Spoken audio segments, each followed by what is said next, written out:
While I was bathing in my true form, my boyfriend Alan suddenly knocked on the door. To keep him from finding out I was a mermaid, I quickly jumped out of the tub and dried my tail with a towel.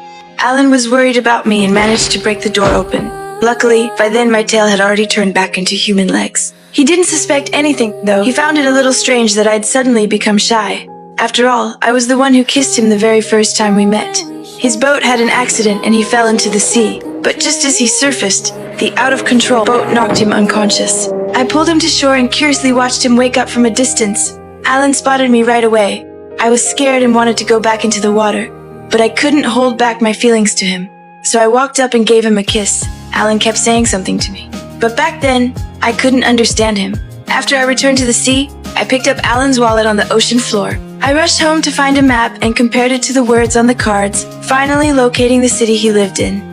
Then I went ashore to find him, but I was soon surrounded by people because I wasn't wearing any clothes. I thought that was just some human welcome ritual, until two people in uniforms took me away and gave me some clothes. I had a feeling they could help me find Alan, so I pointed to the name on the card. Sure enough, Alan showed up soon after.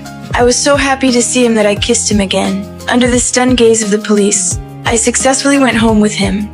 But Alan had to go to work and couldn't stay with me all day. Before leaving, he turned on a metal box that could talk. I was immediately drawn to the beautiful clothes the women in the screen were wearing. I wanted to wear clothes like that too. So I memorized the English words on the screen and went out on my own. With the doorman's help, I took a cab to the mall. I was curious about everything I saw here. A nice lady helped me pick out clothes. I changed into new clothes right away, and even bought a lot more. Then I got fascinated by the metal boxes showing different images, and lost track of time from daytime until night. Finally, Alan rushed over to find me. Well, we've been trying to tell her that it's closing time, but she doesn't seem to understand. Yeah, well, that's because she doesn't speak any English at all. Hello, Alan. How was your day? After watching TV all day, I had learned Alan's language. Once we could talk freely, Alan and I grew much closer. We went shopping together, had candlelit dinners, and went ice skating together. What I didn't know was that a biology professor had already learned my secret. He had once run into me in the ocean by accident.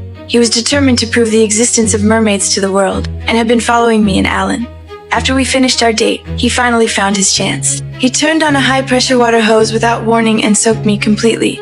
Soon my legs turned back into a fishtail. Journalists rushed in with cameras and I felt like I was being hunted. I fearfully turned to Alan for help, but he seemed frozen, and he was also captured along with me.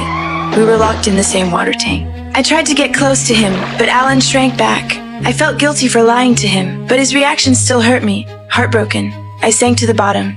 After confirming Alan was human, they released him, but I was forced to stay and undergo all kinds of